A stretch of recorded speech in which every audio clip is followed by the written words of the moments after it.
berangkat ke sana, semua orang bawah, semua orang atas ngaji berangkat lagi. Kalau sudah punya suami, pastikan perannya beralih, izin sama suami. Dan kalau suami mengatakan boleh kamu suami ini kamu taklim rajin tapi rumah berantakan, mending nggak taklim kan daripada rumah berantakan.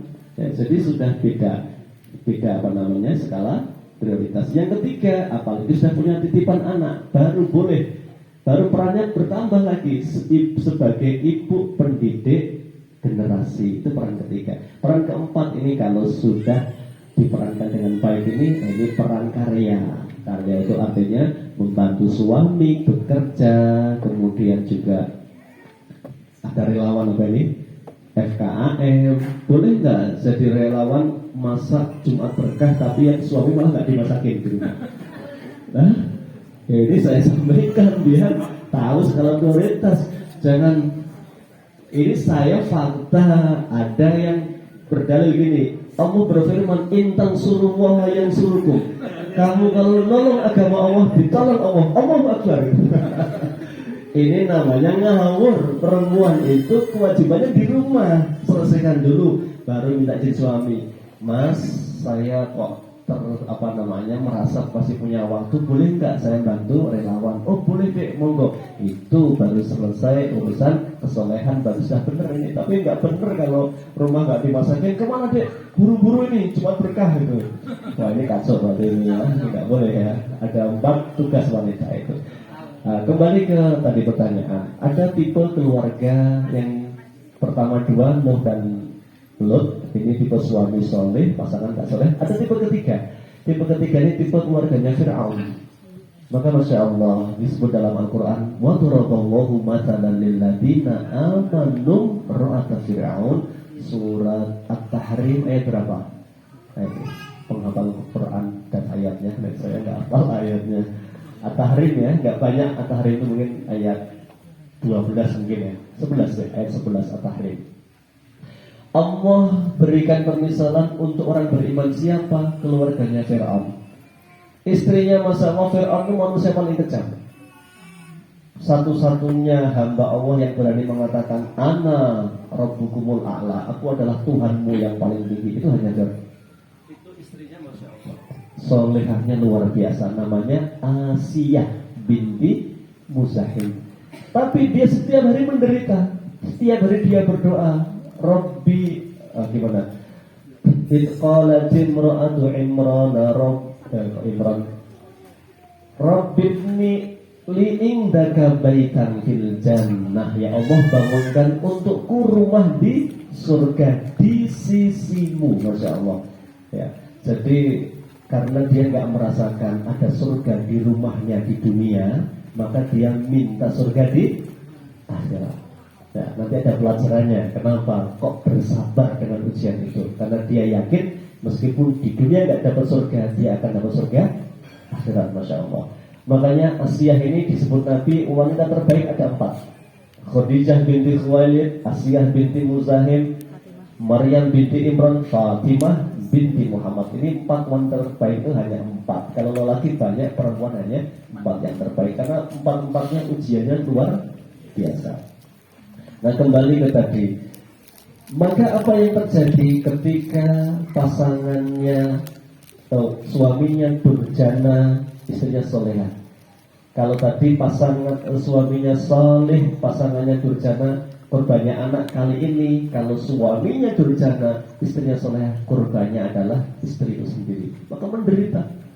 Dia berdoa terus setiap hari, Rabbi najini min Fir'auna, ya Allah selamatkan saya dari kejahatan suamiku Fir'aun. Jadi ini ada ibu-ibu kok sampai berdoa, ya Allah ini suamiku sedang keluar kota, moga-moga gak balik sisa itu. Ya, karena kalau dia pulang neraka bagi saya itu.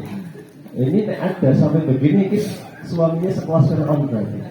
Ya, kejahatannya itu. Nah kan Asiyah itu doa disebut nama suaminya, selamatkan saya dari kekejaman suamiku Fir'aun. Kan sampai begitu. Nah, terus apa yang terjadi? Berarti di sini pilihannya dikembalikan kepada yang bersangkutan. Kalau dia bersabar, Allah siapkan surga insya Allah yang lebih baik di akhirat.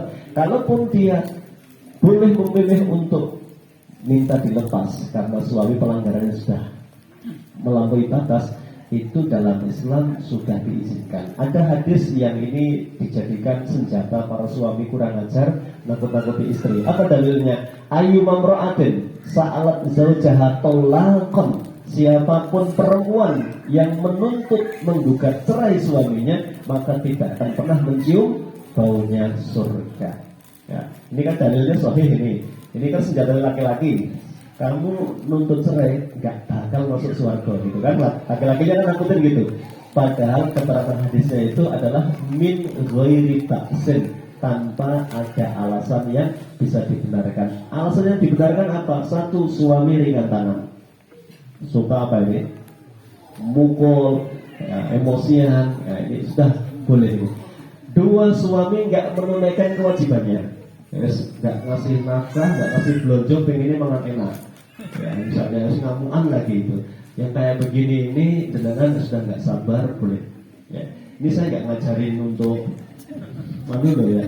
Jadi untuk coba proporsional. Jadi suami yang tanggung jawab, jadi istri yang sabar, gitu kan? Kita kan pengennya kan dua-duanya diberitahu tentang hak dan kewajibannya. Nah, kemudian apa berikutnya? Kalau suami juga tidak menunaikan perintah agama, ya, termasuk suami nggak sholat itu sudah cukup jadi alasan untuk boleh minta cerai, itu tidak boleh itu. Kalau suami nggak sholat, karena sholat itu jelas barometer, bahkan tiang agamanya itu. Barangkali itu ibu dokter ya. Jadi kalau memang sabar, ya sabar terus, ya berat ya, langkah terbaik boleh ditempuh itu tentunya dengan ma'ruf, karena syaratnya tadi kalau alasannya nggak bisa dibenarkan, bumerang bagi perempuan, bisa nggak masuk surga itu.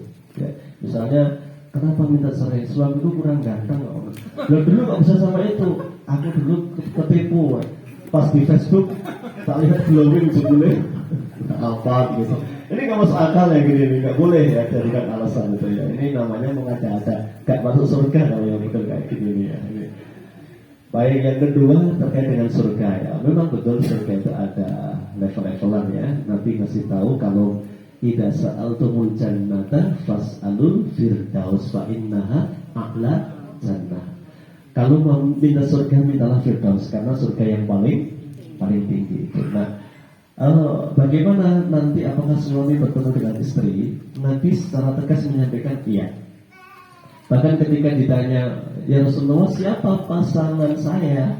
Nah, Nabi pernah menyampaikan beberapa riwayat disampaikan oleh sahabat, pasanganmu adalah suamimu yang terakhir. Ya, jadi mohon maaf kalau ada istri suaminya meninggal terus nikah lagi, itu nanti di surga berarti sama suaminya yang terakhir. Itu sabda Nabi. Maka Ummu Salamah itu matur sama suaminya, namanya Abu Salamah. Abu Salamah ini pahlawan perang Badar. Suatu hari beliau gemengan, apa namanya gemengan itu? Ngobrol. Ya, ngobrol hati ke hati lah suami istri menjelang tidur. Istrinya ngomong, Pak, besok kita biar di surga bareng, janji ya, nek saya meninggal dulu bapak gak nikah lagi, nek bapak meninggal dulu saya janji saya gak akan nikah lagi. Kata Abu Salamah, gak usah begitu Bu, nanti senengan saya meninggal dulu, sedangkan mau nikah nih monggo. Itu kata Abu Salamah gitu. Dan ternyata Abu Salamah meninggal di perang Uhud.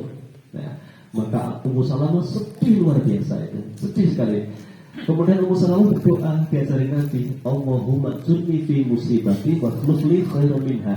Ya Allah, gantilah musibahku, berilah pahala atas musibahku dan ganti yang lebih baik untukku. Habis doa dia langsung penasaran, kira-kira siapa ya lebih baik daripada suamiku Abu Salamah? Wong dia ini sangat istimewa gitu. Ternyata masa idahnya 4 bulan 10 hari lewat, datang lamaran dari Rasulullah. Ummu Salamah dinikahi Rasulullah. Ternyata yang lebih baik dari Abu Salamah adalah Rasulullah. Nah ini jawaban dari Nabi ketika tanya siapa suamiku kelak ya Rasulullah? Adalah suami terakhir di surga. Pertanyaan kedua siapa? Nabi mengatakan yang paling soleh dari suami-suamimu. Ya mungkin istri ini suaminya meninggal, nikah, meninggal lagi, nikah, meninggal lagi. Lu ada loh di zaman Nabi itu atikah itu ya. Kan nikah dinikahi oleh Ali bin Abi Thalib, Umar dulu, Umar meninggal, dinikahi oleh Ali, Ali meninggal. Dan Masya Allah meninggalnya syahid semua ini. Barokah nih atikah ini. Jadi suaminya meninggal. Besok suruh milih ini. Allah pilihkan yang paling solih di antara nama-nama ini jadi pasanganmu. Nah terus kalau nggak punya pasangan bagaimana? Jangan dipikir besok mesti diberi pasangan oleh Allah ya. Nggak ada jomblo di surga insya Allah. Nah, ada pasangannya ya. Ini pasti Pak ya, ada hurun in bidadari surga dan lain sebagainya. Itu mungkin jadi insya Allah tetap ketemu. Nah Allah itu maha pemurah. Nanti ada yang namanya syafaat. Boleh jadi suami kurang soleh tapi istri solehah, insya Allah juga ada syafaat. Jadi syafaat itu nggak hanya syafaat kubro. Kalau kubro hanya milik Rasulullah. Ada syafaat subro. Makanya ada ayat man dalladzi yashfa'u indahu illa bi'idnih. Syaratnya diizinkan oleh Allah. Ya, Allah izinkan bisa saja suami terkatron oleh istri. Sebagaimana anak juga boleh bisa terkatron oleh bapaknya, bapak juga terkatron oleh anaknya. Masing-masing begitu. Jadi ada kemurahan dari Allah Subhanahu Wa Taala. Bahkan kawan saja yang nggak punya kerabat itu ada hadisnya kan? Ada yang kehilangan kawan. Ya kelihatan yang kemana? Siapa namanya? Bagaimana cirinya disebut? Ternyata dia nggak beruntung. Ternyata masuk neraka kan? Kemudian belum jadwalnya dilintas gara-gara temannya soleh minta dinaikkan. Masya Allah, ini yang namanya syafaat kawan soleh. Makanya Nabi ngasih tahu kita perbanyaklah kawan-kawan yang soleh, itu akan menjadi syafaat untukmu di hari akhirat insya Allah. Yang ketiga, kalau surga kita beda sama Nabi, bisa lihat Nabi nggak ya gitu? Ya, ada keterangannya semua bisa lihat Nabi, tapi saya nggak tahu mungkin kalau tiap hari nggak Pak Ustadz, saya nggak tahu tadi. Karena dari tiap hari saya nggak tahu, tapi semua pasti melihat Rasulullah SAW. Hadisnya luar biasa. Misalnya Ibu In punya kebiasaan yang tuh yatim, Nabi bersabda, Ana wa kafilul yatim kahataini. Saya dan penyantun yatim besok di surga begini, nanding saya. Kita nggak bisa mikir, kalau yang nyantuni miliaran gimana Pak Ustadz? Bisa di samping Nabi semua nggak? Ya Nabi bersabdanya pokoknya begini.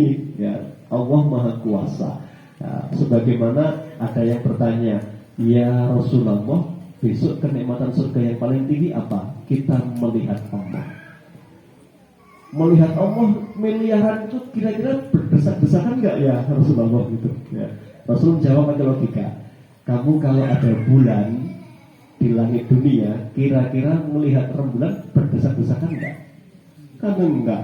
Saat Semarang ya lihat Semarang enggak pakai desak-desakan. Begitulah di akhirat Allah lebih mampu memberikan kemudahan kita melihat wajahnya Allah. Kalau melihat Rasul pasti melihat, cuma tiap hari apa enggak saya belum punya ilmunya, nanti belajar lagi ini berarti.